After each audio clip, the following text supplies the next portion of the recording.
Before we dive into this story, drop a comment below and tell us where you're watching from. This is a tale that might hit close to home for many of you. Enjoy the journey and prepare yourself for a story that will stay with you long after it ends. My name is Harold Whitman, and I need to tell you about the worst night of my life. It happened 3 weeks ago, but it feels like yesterday. I was sitting in my old recliner, the one my late wife Margaret bought me for my 50th birthday, watching the evening news. The weatherman was talking about clear skies for Saturday. "Perfect wedding weather," he said with a smile. My heart swelled with pride thinking about my son Marcus's big day.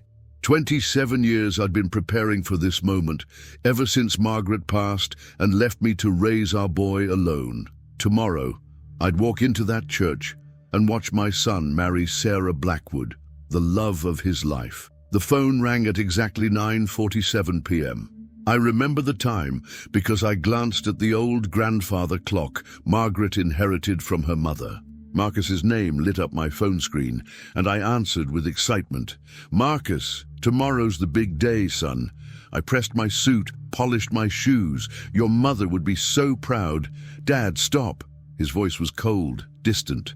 Nothing like the warm tone I'd heard just weeks earlier when he'd called about wedding details. "I need to talk to you about tomorrow." Something in his voice made my stomach drop. "What's wrong? Is Sarah okay? Did something happen?" There was a long pause. In that silence, I heard my whole world starting to crack. "Dad, I've been thinking. Maybe it's better if you don't come tomorrow. Sarah's family is, well, they're very image conscious. Important people will be there. Business associates, politicians, society people." I sat up straighter, my heart pounding. "I don't understand, son. What does that have to do with me?" Another pause. Then the words that would haunt me forever. "Dad, let's be honest. You don't look the part. The scars, the way you dress, your hands."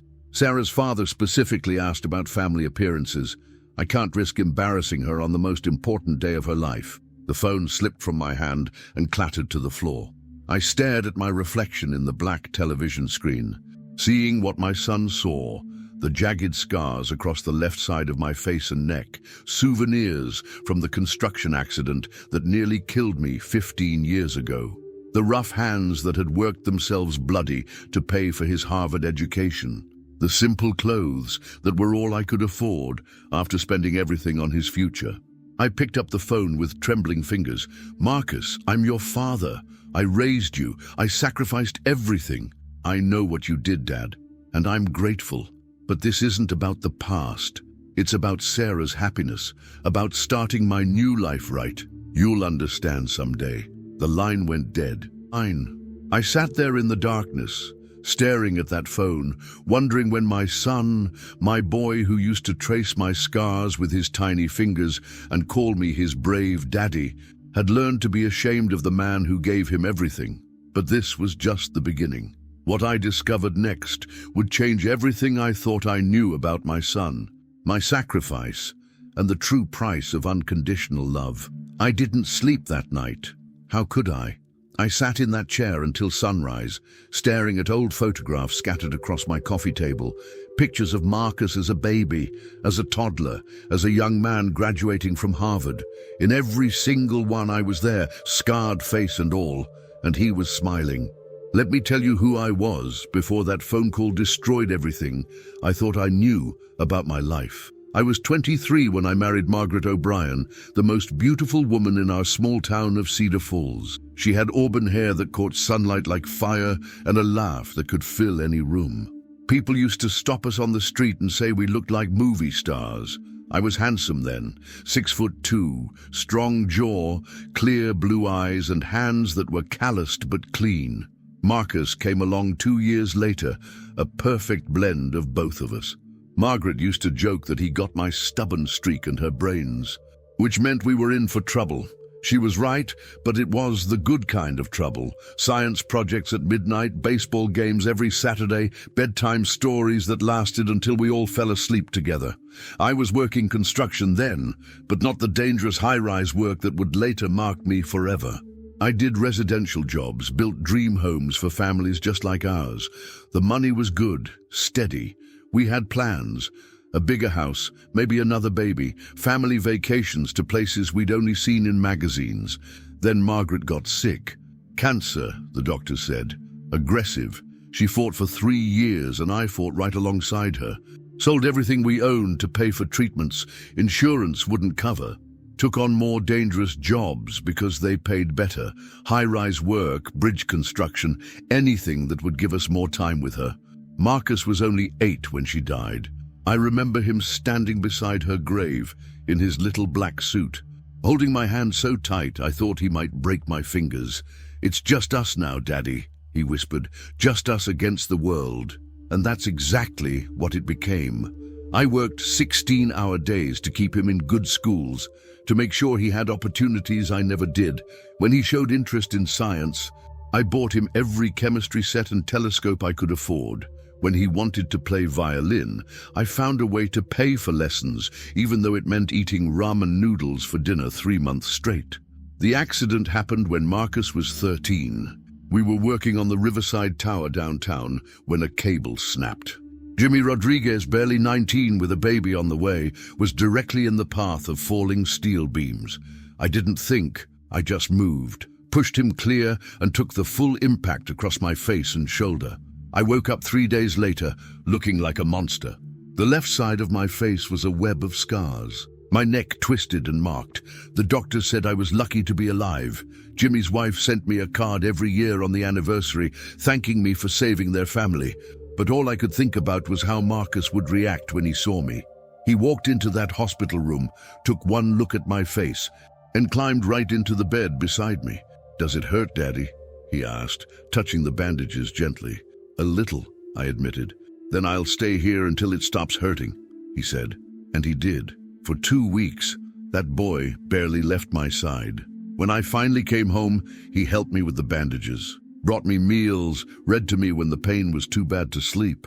"You're still the most handsome daddy in the world," he told me one night when he caught me staring at my reflection in the bathroom mirror.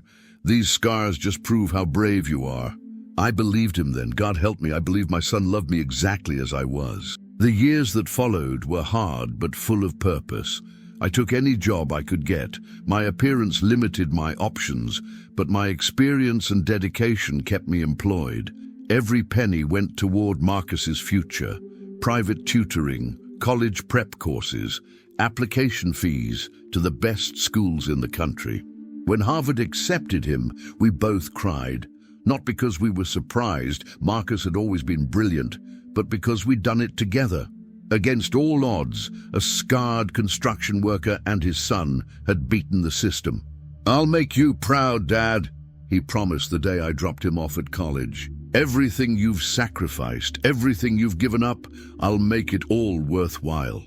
Standing there in front of those ivy-covered buildings, watching my boy become a man, I thought I was the luckiest father alive. How wrong I was, because what I learned next would prove that love, sacrifice, and 27 years of devotion could be erased with a single phone call from a son who had learned to see his father as nothing more than an embarrassment. The morning after that devastating phone call, I sat on my front porch with a cup of coffee that had gone cold hours ago. My neighbor, Mrs. Peterson, came shuffling over in her pink bathrobe and fuzzy slippers. She's 82, sharp as a tack, and has lived next door for 30 years. "Harold, honey," she said, settling into the old wicker chair beside me. "I'm so sorry for your loss." I looked at her, confused. "My loss?" Her face went pale. "Ace. Oh dear. Marcus told that lovely girl Sarah that you had passed away, said it happened a few years back. Heart attack, I think he mentioned." The coffee mug slipped from my hands and shattered on the porch steps. "He said I was dead?" Mrs. Peterson's hand flew to her mouth. "Oh, my stars. I've made a terrible mistake, haven't I? They were here last month, that beautiful girl and her parents. Marcus was showing them around the old neighborhood, telling stories about growing up here. When Mrs. Blackwood asked about meeting you, Marcus got this sad look and said you died working construction. Said you were a hero who saved a man's life but paid with your own. I felt like the world was spinning beneath me. My son hadn't just excluded me from his wedding, He'd killed me off entirely, erased me from existence, made me a convenient tragedy instead of an inconvenient truth. "Mrs. Peterson," I managed to say, my voice barely a whisper, "what else did he tell them about me?" She looked uncomfortable, wringing her hands. "Well, he said you'd been quite well off before the accident, that you'd left him enough to get through college comfortably. He mentioned something about insurance policies and investments you'd made." Insurance policies, investments. I lived paycheck to paycheck, always had. Every dollar I'd ever earned went directly to Marcus or basic survival. But in his version of our story, I was a successful man who'd had the good sense to die before I could embarrass him. After Mrs. Peterson left, apologizing profusely, I went inside and started looking through Marcus's old room. I'd kept everything exactly as he'd left it when he graduated. Trophies, photos, school papers. But now I was searching for something specific. I found them in his desk drawer, wedding invitations, a whole stack of them, but these weren't the ones I'd expected to see. My name wasn't printed anywhere. Instead it read, "Sarah Elizabeth Blackwood and Marcus David Whitman request your presence," with no mention of parents or family hosting the celebration. But that wasn't the worst part. At the bottom of the drawer, I found rough drafts of those invitations, earlier versions where someone had written in pencil, then erased, then written again, and in one of them, I could still make out the faint impression of words that had been rubbed out. The late Harold Whitman would have been honored. My son had literally written my death into his wedding invitations, then thought better of even that small acknowledgement. I called the church where the ceremony was supposed to take place. When I asked about the Whitman-Blackwood wedding, the secretary cheerfully confirmed the details. "Oh yes, such a lovely young couple," she said, "though it's so sad about the groom's father. Marcus spoke so beautifully about his late father when they booked the venue. Said his father would have loved to see him married in our chapel." "What exactly did he tell you about his father?" I asked, my heart pounding. "Well, that his father had been a successful contractor who died saving someone's life. A real American hero, he called him. Said his father had always taught him to put family first, no matter what." I hung up the phone and started laughing. Not happy laughter, the kind of broken laughter that comes when you realize your entire life has been a lie. My son had turned me into a myth, a dead hero whose memory could inspire people without the inconvenience of an actual living, breathing, scarred father showing up to embarrass him. But the cruelest part was how he'd twisted the truth. Yes, I'd saved Jimmy Rodriguez's life. Yes, I'd sacrificed everything for Marcus's future. But in his version, I was successful, well off, and most importantly, safely dead. He'd taken my greatest act of love and transformed it into a convenient fiction that made him look good while keeping me invisible. That night I made a decision. If Marcus wanted me dead, I'd give him exactly what he wished for. But first, I was going to find out just how deep this betrayal went, because something told me the lies about my death were just the beginning. I was about to discover that my son's deception ran deeper than I'd ever imagined, and the truth would break my heart in ways I never thought possible. The next morning, I drove to Riverside Cemetery for the first time since Margaret's birthday 3 months ago. I always brought her flowers on special occasions, her birthday, our anniversary, Mother's Day. But today I came empty-handed with a heart full of questions I never thought I'd have to ask.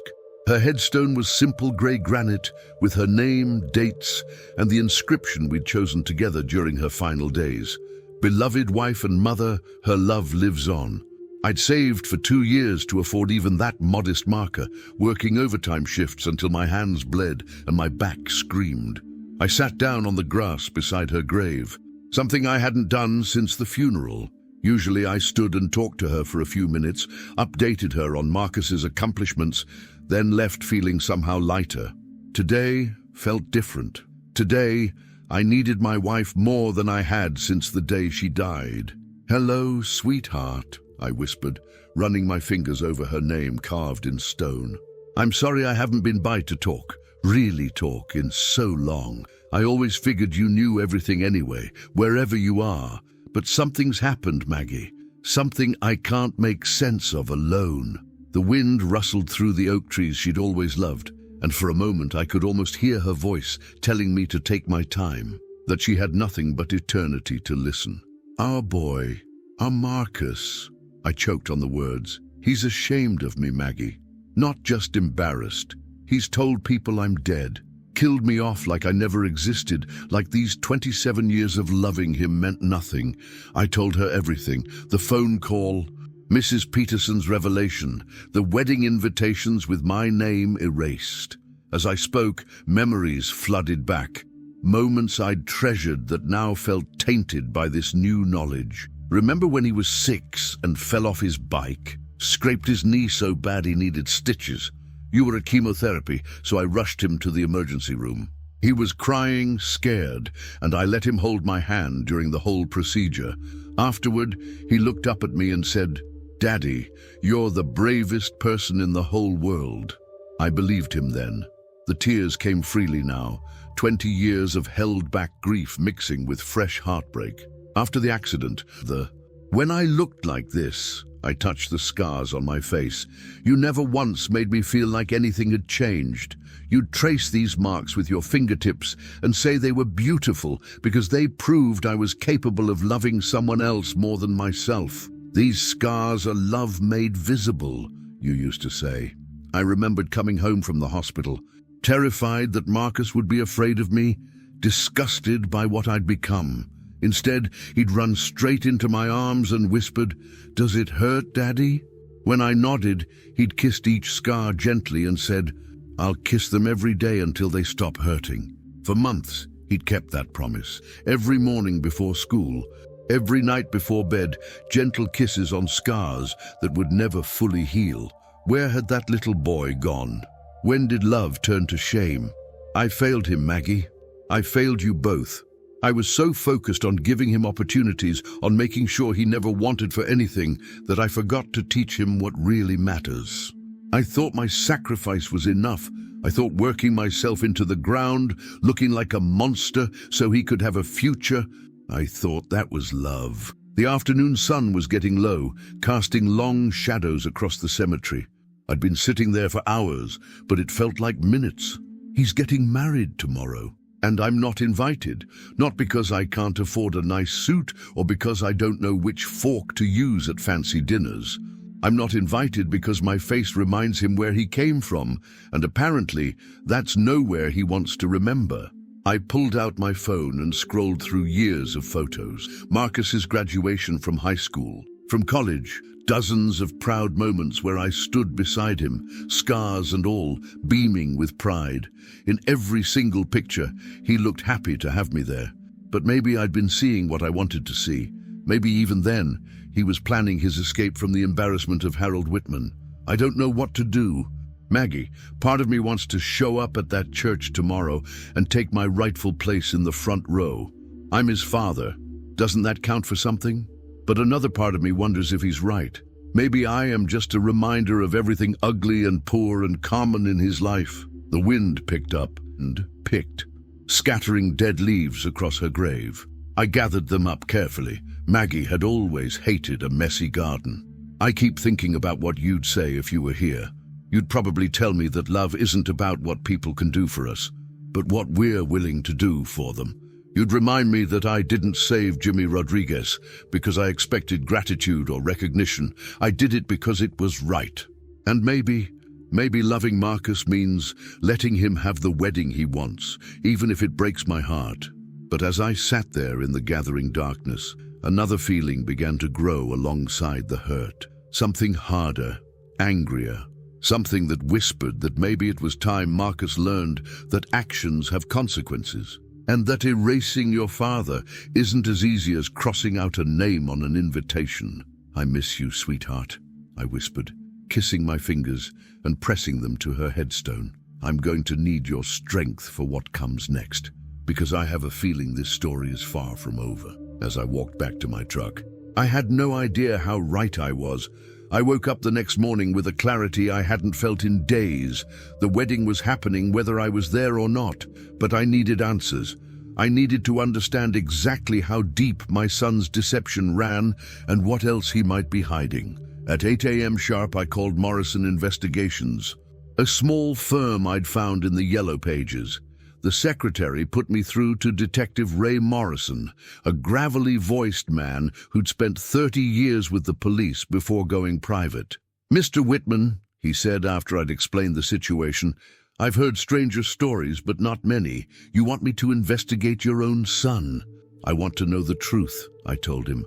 "I want to know exactly what he's told these people about me, about our family, about where his money comes from, and I want to know if there's more I don't know about."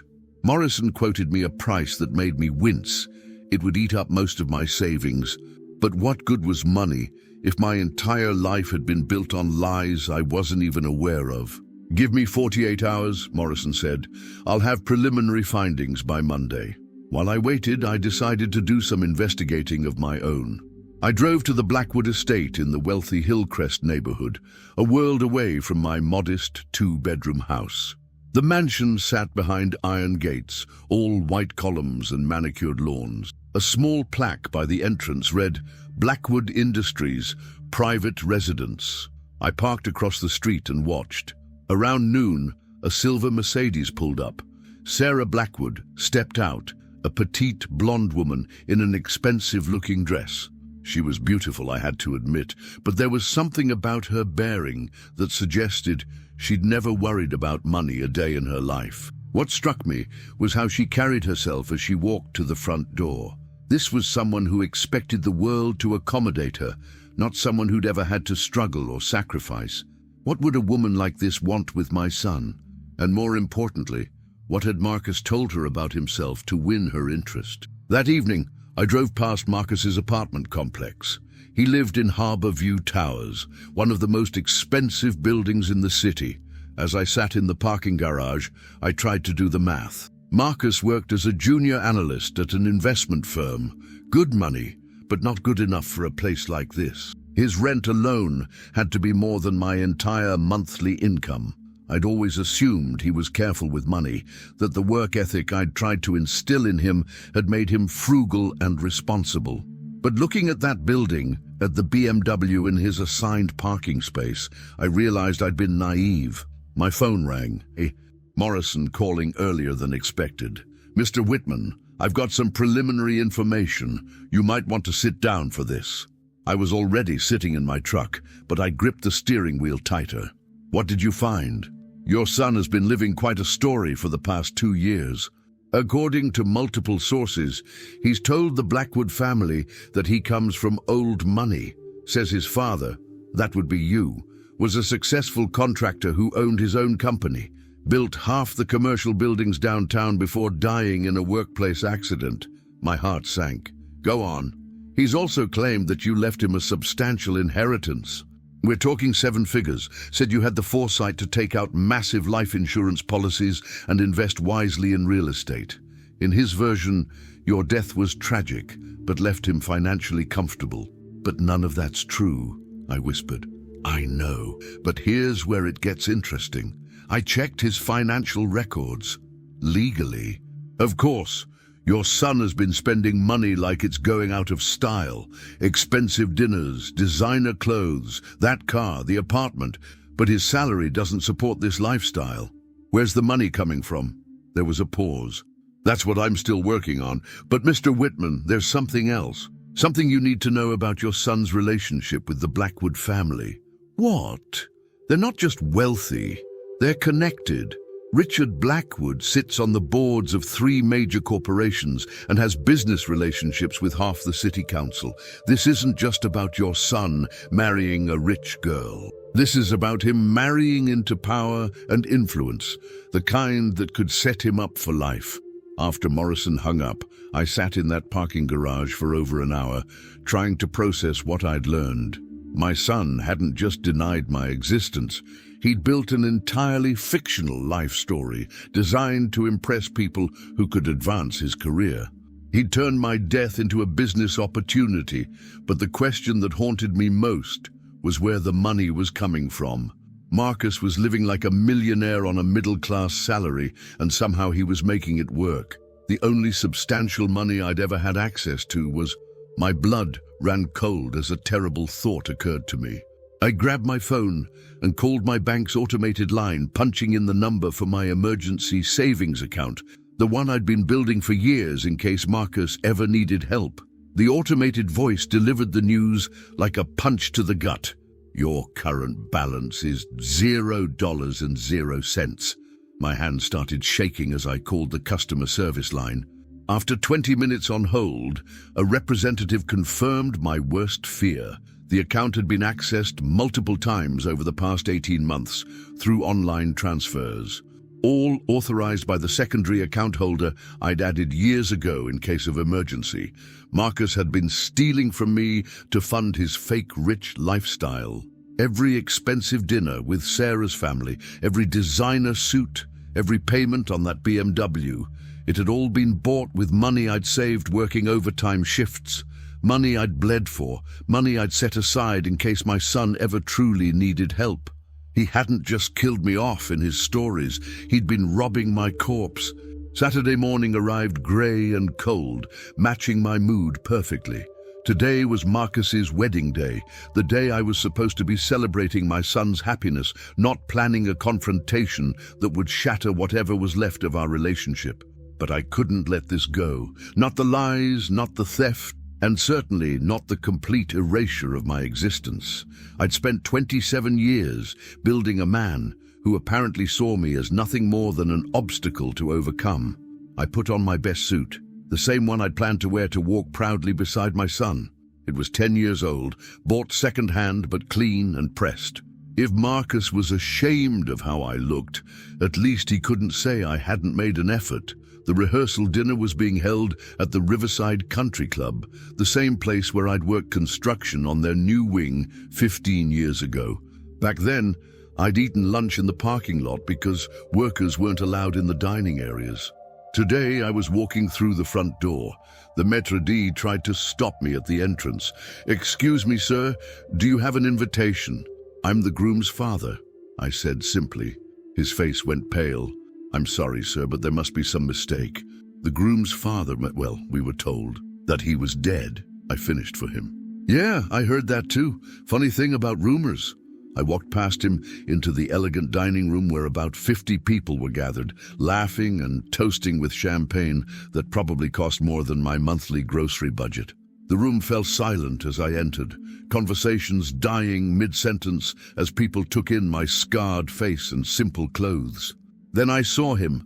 Marcus stood near the head table in a perfectly tailored tuxedo, his arm around Sarah Blackwood. She was radiant in a cream-colored dress that probably cost more than my truck.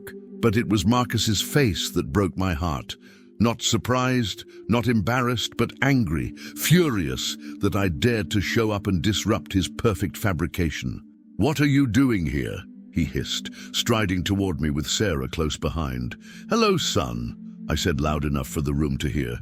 "Congratulations on your upcoming wedding. I'm sorry I missed the invitation. Must have gotten lost in the mail." Sarah looked confused, glancing between Marcus and me. "Marcus, who is this man?" Before he could answer, I extended my hand to her. "Sarah, I'm Harold Whitman, Marcus's father. Very much alive, despite what you may have heard." The color drained from her face. She looked at Marcus with a mixture of confusion and dawning horror. "Your father, but you said..." "He's confused," Marcus said quickly, but his voice was shaking. "This man, he's been having some mental health issues, delusions. He thinks he's related to me." I almost admired his quick thinking, but I'd come too far to back down now. I pulled out my wallet and handed Sarah my driver's license. "Harold David Whitman, same last name as your fiancé, same address where he grew up, same man who worked 3 jobs to put him through Harvard." The silence in the room was deafening. I could feel 50 pairs of eyes watching this drama unfold, phones probably already recording every word. "Marcus," Sarah said slowly, "is this really your father?" My son's face went through a series of emotions: panic, anger, calculation. Finally, he settled on cold determination. Yes, he's my biological father, but Sarah, you have to understand. This man abandoned me when I was young. I had to make my own way in the world. I haven't spoken to him in years because he's unstable. The lies came so easily, so smoothly, that for a moment I wondered if he actually believed them. But then I remembered the stolen money, the fictional inheritance, the elaborate backstory he'd created. Abandoned you, I said, my voice rising. I worked myself into the ground for you. These scars on my face, I got them saving a man's life so I could keep working to pay for your education. Every dollar I ever earned went to giving you a better life than I had. Dad, please, Marcus said, and for just a moment his voice cracked with something that might have been genuine emotion. Don't do this. Not here. Not today. When then? I asked. When you're done stealing from my savings account. When you've convinced Sarah's family that your made-up dead father left you millions? When exactly did you plan to stop lying about everything I sacrificed for you? Sarah stepped back, like she'd been slapped. What is he talking about, Marcus? What savings account? But I wasn't finished. 27 years of love and sacrifice had been reduced to an embarrassment to be hidden away, and I was done being quiet about it. Ladies and gentlemen, I said, addressing the room full of shocked faces, let me tell you about the real Marcus Whitman, the boy who used to kiss my scars every night and tell me I was brave. The young man who cried when I dropped him off at Harvard, promising to make me proud. The son who's been financing this lifestyle by stealing from the emergency fund his construction worker father saved penny by penny. Marcus lunged toward me, his face twisted with rage. "Security!" he shouted. "Get this man out of here!" 2 security guards appeared, but they hesitated, clearly uncertain about the situation. A family dispute was different from removing a random intruder. "I'll leave," I said, backing toward the door. "But Marcus, answer me one question. When did saving a man's life become something to be ashamed of? When did working 3 jobs to give you a future become an embarrassment? When did loving you more than my own life become something worth erasing?" My son stood there, surrounded by his new family and their wealth, and couldn't meet my eyes. "Goodbye, Marcus," I said. "Enjoy your wedding. Enjoy your new life built on lies. But remember, the truth has a way of surfacing no matter how deep you try to bury it." As I walked out of that country club, I could hear the explosion of whispered conversations behind me.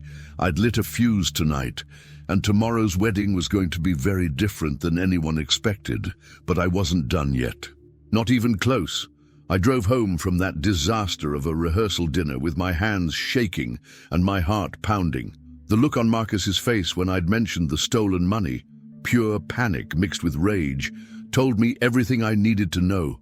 But I needed proof, real evidence of what my son had done. The next morning, Detective Morrison called at 7 a.m. sharp. "Mr. Whitman, I've got news, the kind that's going to make you sick to your stomach." "Tell me," I said, though I wasn't sure I wanted to hear it. "Your son didn't just empty your emergency savings. I traced the financial records going back 2 years. He's been systematically accessing every account you gave him permission to touch. The college fund remnants, the small investment account you started, even the money you set aside for your own funeral expenses." My coffee cup slipped from my hands, shattering on the kitchen floor. "How much? Total?" "Just over $140,000. But here's the kicker. He's been using that money to make investments in his own name. Stock purchases, a down payment on that BMW, even a partial investment in some tech startup. He didn't just steal from you, Harold. He stole from you and then used your money to build the portfolio he's been bragging about to the Blackwoods." I sat down heavily at my kitchen table, the same table where Marcus had done his homework for years, where I'd helped him with college applications, where we'd celebrated his acceptance to Harvard. "There's more," Morrison continued. "I did some digging into the Blackwood family. Richard Blackwood isn't just wealthy, he's ruthless, built his empire by acquiring smaller companies and stripping them for parts. The man destroys people's lives for profit. And here's the thing, he's been grooming Marcus for a position in his company, sees him as potential son-in-law material, maybe even eventual successor. Based on what? Based on Marcus's supposed inheritance and business acumen. Your son has been playing a long game. Harold, he's convinced them he's from their world. Old money, good breeding, the works. If they find out the truth, they'll destroy him, I finished. Probably, but that's not your problem anymore, is it? After Morrison hung up, I sat in that kitchen for hours, staring at the broken coffee cup on the floor. In some ways, it felt symbolic. Just like that cup, everything I'd built with my son lay shattered at my feet. Around noon, my phone rang. It was a number I didn't recognize. Mr. Whitman, this is Richard Blackwood. I believe we need to talk. My blood turned to ice. Sarah's father, the man Marcus was so desperate to impress. Mr. Blackwood, I managed. I was at the country club last night, heard some very interesting things about my daughter's fiancé, about his family history, about certain financial discrepancies. I see. I don't like being lied to, Mr. Whitman, and I don't like my daughter being used as a stepping stone by ambitious young men with flexible relationships with the truth. I'd like to hear your side of the story. We agreed to meet at a small diner downtown in 2 hours. As I drove there, I wondered what I was doing. Was this about justice for what Marcus had done to me? Or was this about revenge? Richard Blackwood was nothing like I'd expected. Instead of the cold corporate titan I'd imagined, he was a soft-spoken man in his 60s, with kind eyes and calloused hands that suggested he hadn't always been wealthy.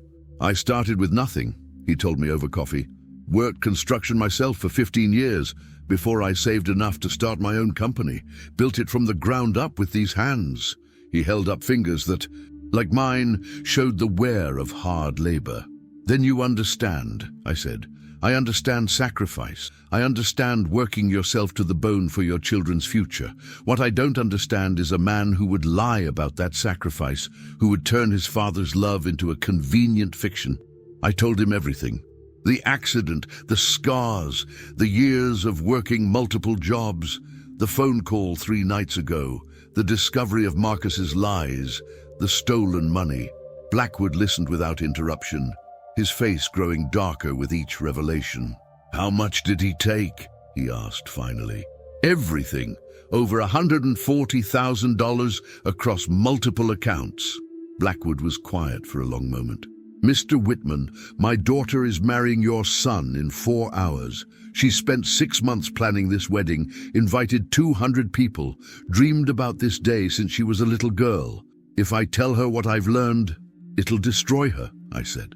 Yes, but if I don't tell her, she'll marry a man who's built their entire relationship on lies. A man who's stolen from his own father to impress her family. We sat in silence, 2 fathers trying to navigate an impossible situation. What do you want from me? I asked. I want you to be at the wedding today, Blackwood said. In the front row, where a father belongs. I want Marcus to see you there and know that his lies have consequences. And then, after the ceremony, I want you to help me decide what to tell my daughter about the man she just married. You want me to come to the wedding? After everything that's happened? Mr. Whitman, my daughter deserves to know who she's marrying, and your son needs to learn that erasing people isn't as easy as crossing their names off an invitation.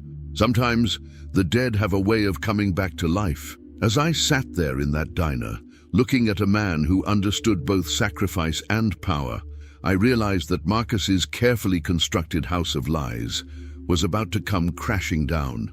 And for the first time since this nightmare began, I wasn't sure if I felt satisfaction or sorrow about what was coming next. The wedding was in 3 hours, and I had a decision to make. I went home and stared at my reflection in the bathroom mirror for a long time. The scars that had defined my relationship with my son stared back at me, jagged reminders of the moment I'd chosen someone else's life over my own safety. Marks that Marcus had once kissed with love and now saw as shame. I put on my best suit again, the one I'd worn to the rehearsal dinner disaster. But this time felt different. This time, I wasn't crashing a party I wasn't invited to. Richard Blackwood had personally ensured my attendance.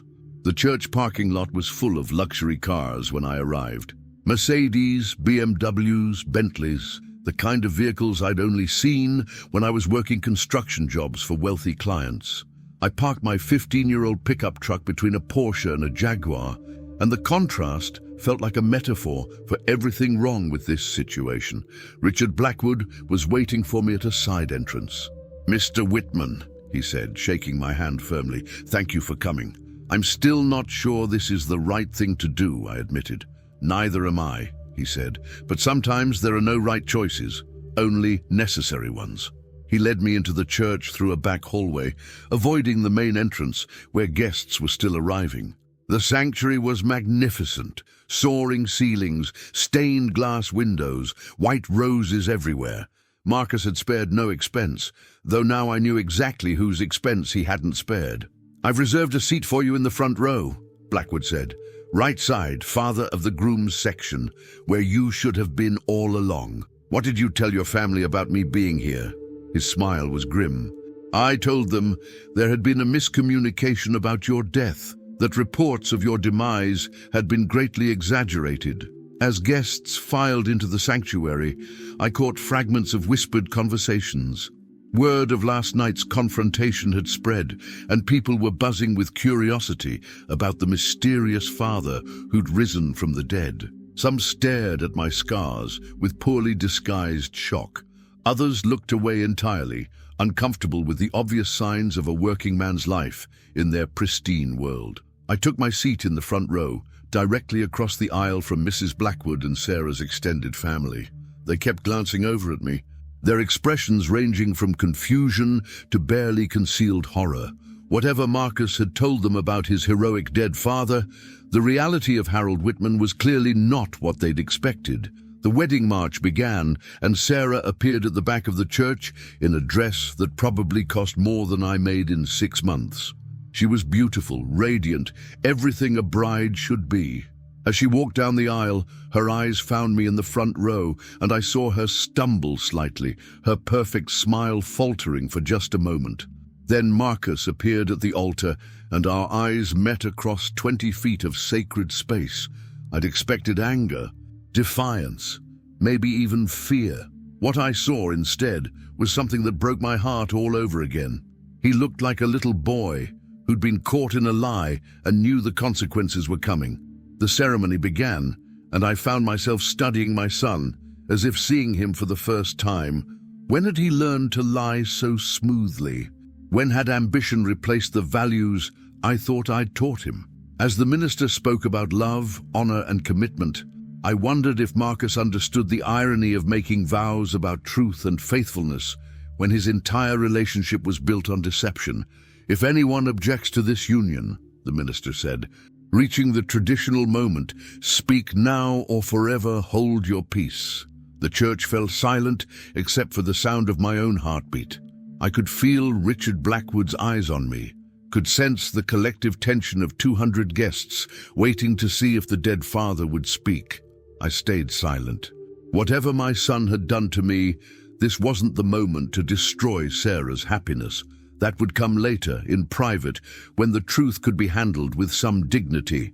The ceremony continued, and Marcus said his vows with apparent sincerity. He promised to love Sarah in sickness and health, for richer or poorer, to honor and cherish her all his days. Beautiful words from a man who'd stolen from his own father and lied about his very existence. When they kissed and were pronounced husband and wife, the church erupted in applause. Marcus and Sarah turned to face their guests, and again, his eyes found mine. This time, there was something different in his expression, not fear or anger, but a kind of desperate pleading. He knew what was coming, knew that his house of cards was about to collapse, and he was silently begging me not to be the one to push it over. At the reception, I sat at a table in the back with Richard Blackwood and his wife. The other guests gave us a wide berth, unsure how to handle the presence of the mysteriously resurrected father. I watched Marcus work the room, charming everyone with stories and jokes, playing the part of the successful young husband. But I could see the strain around his eyes, the way his smile never quite reached them. During the father-daughter dance, Richard Blackwood stood and moved toward the bandstand. My heart started pounding as I realized what was about to happen. "Ladies and gentlemen," he said, taking the microphone, "before we continue with the festivities, I'd like to take a moment to acknowledge someone very special who's with us today. Someone we thought we'd lost, but who's proven that love and family can overcome any obstacle." The room fell silent, all eyes turning toward me. "Harold Whitman, would you please stand?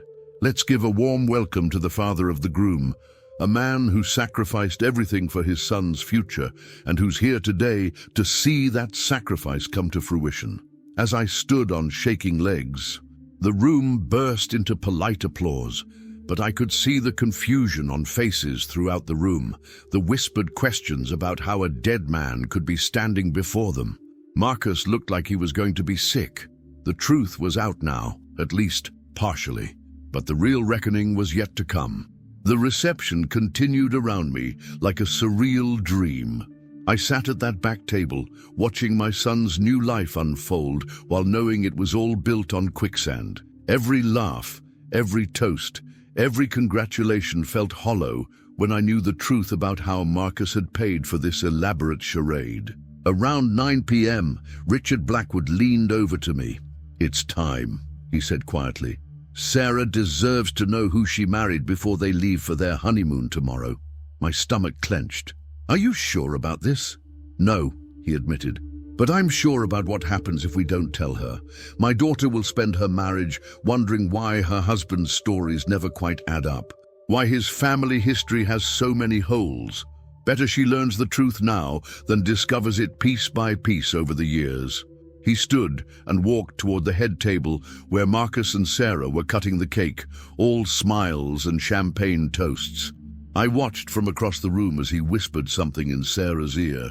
Her face went pale, and she glanced toward me with a look I'd never forget, confusion mixed with dawning dread. A few minutes later, Richard returned with both newlyweds in tow. "Mr. Whitman," he said formally, "I believe my daughter and her husband would like to speak with you privately." We found a small conference room off the main reception hall. Sarah still wore her wedding dress, but her radiant bride's glow had been replaced by something harder, more fragile. Marcus looked like a man walking to his own execution. "Tell me the truth," Sarah said without preamble. "All of it. My father says Marcus has been lying about your death, about money, about everything. I need to hear it from you." I looked at my son, giving him one last chance to come clean himself. But Marcus just stared at the floor, his hands clenched into fists. "Sarah," I began carefully, "everything Marcus told you about my death was false. I'm very much alive, as you can see. I raised him alone after his mother died when he was 8.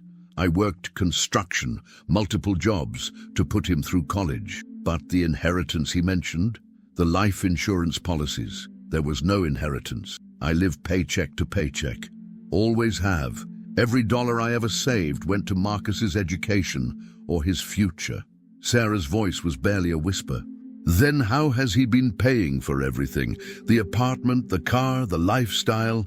This was the moment of no return. Once I said it, there would be no taking it back, no repairing what was left of my relationship with my son. "He's been stealing from me," I said. "Over the past 2 years, he's taken $140,000 from various accounts I'd given him access to for emergencies. Money I saved working overtime, money I set aside for my own funeral, money I'd hoped might help him if he ever truly needed it." Sarah turned to Marcus, her face a mask of disbelief. "Is this true?" Marcus finally looked up, and I saw tears in his eyes for the first time since he was a child. "Sarah, you have to understand. When I met you, when I met your family, I knew I wasn't good enough. I knew that if you found out I was just the son of a scarred construction worker, you'd never look at me twice. So you lied to me for 2 years? About everything?" "I embellished," Marcus said desperately. "I created a story that would let us be together. The money, I was going to pay it back. Once I got established in your father's company, once we were married and I had access to real opportunities." "You were going to pay it back with what?" I asked, my voice harder than I'd intended. "You've been spending more than you make for 2 years. How exactly were you planning to repay money you'd already invested in stocks and cars and apartments? Sarah sat down heavily in one of the conference chairs, her expensive dress pooling around her like melted snow. My God, Marcus, our entire relationship, everything you told me about yourself. My feelings for you are real, Marcus said, dropping to his knees beside her chair. Everything else was just packaging. I love you, Sarah. That's the only thing that matters. The only thing that matters? Richard Blackwood's voice was ice cold. Son, you built your relationship with my daughter on theft and lies. You stole from your own father, the man who sacrificed his health and appearance to give you a future, and then you used that stolen money to impress us. How exactly is that love? You don't understand, Marcus said, standing and facing his new father-in-law. I grew up poor. I grew up ashamed. Do you know what it's like having a father who looks like... He gestured toward me, then caught himself, but it was too late. Like what? I asked quietly. Like someone who saved a man's life? Like someone who worked himself bloody to pay for your education? Like someone who loved you more than his own comfort and safety? Marcus's face crumpled. Dad, I'm sorry. I never meant for it to go this far.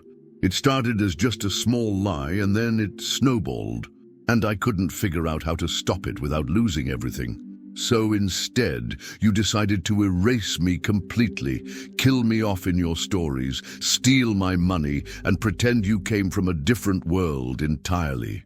Sarah stood up slowly, her movements careful and controlled. I need some time to think, she said. This is not what I signed up for when I said yes to your proposal. Sarah, please, Marcus begged, don't let one mistake destroy our future.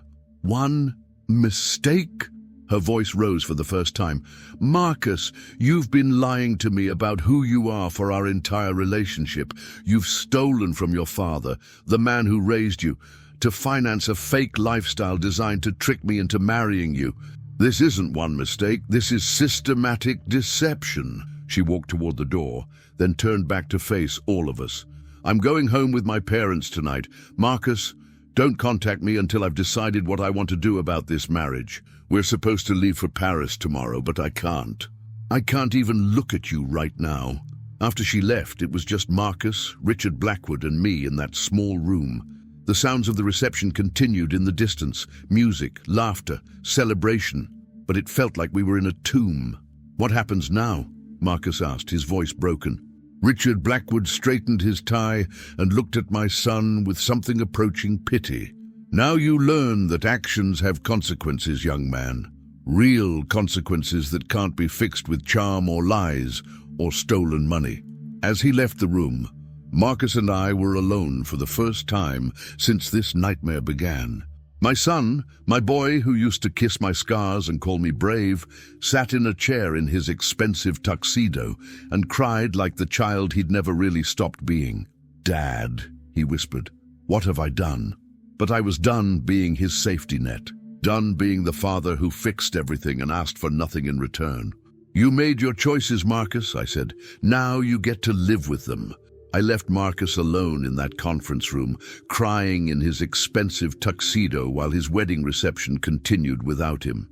As I walked through the hotel lobby, I could hear the distant sounds of music and laughter from the ballroom, a celebration that had become a funeral for the lies my son had built his life upon. 3 days passed in a strange kind of silence. No calls from Marcus, no apologies, no attempts to explain or make amends. Just the hollow quiet of a house where a father finally understood that his child was truly lost to him. On Wednesday morning, Detective Morrison called with news that shouldn't have surprised me, but somehow still hit like a physical blow. Harold, you need to know what's happening. Sarah Blackwood filed for an annulment yesterday. She's claiming fraud, that the marriage was based on material misrepresentations about Marcus's financial status and family background. I sat down heavily at my kitchen table. An annulment? It gets worse. Richard Blackwood had his lawyers look into Marcus's finances. They've found evidence of what they're calling systematic financial fraud. The stolen money from your accounts, The false statements about his inheritance to creditors, even lies on loan applications using your fictional death and estate as collateral. My coffee grew cold as Morrison continued. Harold, they're not just ending the marriage, they're pressing charges. Marcus is looking at potential felony theft charges for what he took from you, plus fraud charges for the lies he told to financial institutions. The Blackwoods have connections with the district attorney's office. How long? I asked. If convicted on all charges, could be 5 to 10 years, maybe more if they decide to make an example of him. After Morrison hung up, I sat in that kitchen for hours, staring at the chair where Marcus used to sit doing homework, where we'd planned his future, where I'd helped him with college applications. The same kitchen where we'd celebrated his Harvard acceptance, where I'd given him my blessing to pursue his dreams. My phone rang around noon. Marcus's number. Dad. His voice was barely a whisper. Can I come home? 20 minutes later, my son stood on the porch where I'd raised him, looking smaller and more broken than I'd ever seen him. Gone was the confident young man in the expensive suit. This was just a scared boy who'd finally realized the cost of his choices. They took everything, he said, as I let him inside. The apartment, the car, they froze all my accounts. Sarah won't even take my calls. Her father, he's destroying me. Dad, systematically, methodically, completely. What did you expect? I asked, not unkindly, but without the sympathy he was clearly hoping for. I thought maybe we could work something out, that if I apologized, if I explained how sorry I am. Marcus, you didn't just lie to them. You stole from me to finance those lies. You killed me off in your stories and then robbed my corpse to pay for your fantasy life. He flinched as if I'd hit him. I know what I did was wrong, but Dad, they're talking about prison. Real prison. My lawyer says I could get 10 years. Your lawyer? A public defender. I can't afford anything else now. He laughed bitterly. Turns out, when you build your entire life on stolen money, losing access to that money leaves you with nothing. I looked at my son, really looked at him, and for the first time in days, I felt something other than anger. He was broken, truly broken, in a way that reminded me of the 8-year-old boy who'd cried in my arms when his mother died. What do you want from me, Marcus? I want to come home, he said simply. I want to figure out how to fix this. I want to find a way to pay you back, to make amends, to be your son again, after everything you've done. After you told people I was dead because you were ashamed of how I look. After you stole everything I'd saved for emergencies. Yes, he said, tears streaming down his face. I know I don't deserve it. I know I've destroyed everything between us. But Dad, you're all I have left. Everyone else in my life was there because of the lies, because of the money, because of the fake person I pretended to be. You're the only person who ever loved the real me. I wanted to feel satisfaction in this moment, wanted to enjoy seeing him humbled and desperate, but all I felt was tired and old and empty. The real you? I asked. Marcus, I don't even know who the real you is anymore. The boy I raised would never have done what you did. The son I loved would never have been ashamed of the man who sacrificed everything for his future. I'm still that boy, he whispered. I got lost. I got caught up in a world where image mattered more than substance, where money mattered more than love. I thought I could have both, the life I wanted and the father I loved. I thought I could keep you in one box and them in another, and never let the two worlds collide. But they did collide, didn't they? Yes, and now I've lost everything. The woman I thought I loved, the family I wanted to be part of, the career I was building, the future I'd planned, all of it's gone, and the worst part is that I deserved to lose it all. We sat in silence for a long time, father and son in the kitchen where we'd shared thousands of meals, where I'd taught him right from wrong, where I'd failed to teach him the difference between wanting something and deserving it. I can't just forgive this and pretend it never happened, I finally said. I can't go back to being the father who fixes everything and asks no questions. I'm not asking you to, Marcus said. I'm asking for a chance to earn back what I threw away, To prove that the man you raised is still in here somewhere, buried under all the lies and selfishness. And what about the charges? What about prison? Marcus was quiet for a moment. My lawyer says, if you don't press charges for the theft, if you're willing to say it was a misunderstanding about authorized access to the accounts, the other charges become much harder to prove. But Dad, I'm not asking you to lie for me. If you want me to face the full consequences of what I did, I'll understand. I looked at my son, this broken man, who'd once been my pride and joy, and realized that this moment would define both of our futures. I could let him go to prison, watch him pay the full price for his betrayal, or I could offer him something he didn't deserve but desperately needed, a chance at redemption. But redemption, I was about to learn, would come at a price neither of us expected. We'll see, I said finally. We'll see if the boy I raised is still in there somewhere. But Marcus, understand this. If you stay here, if I help you through this, things will never be the same between us.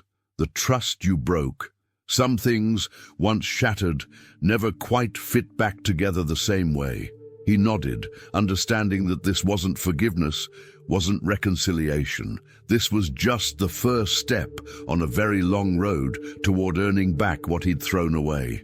Neither of us knew then that some roads lead nowhere, and some prices are too high for anyone to pay.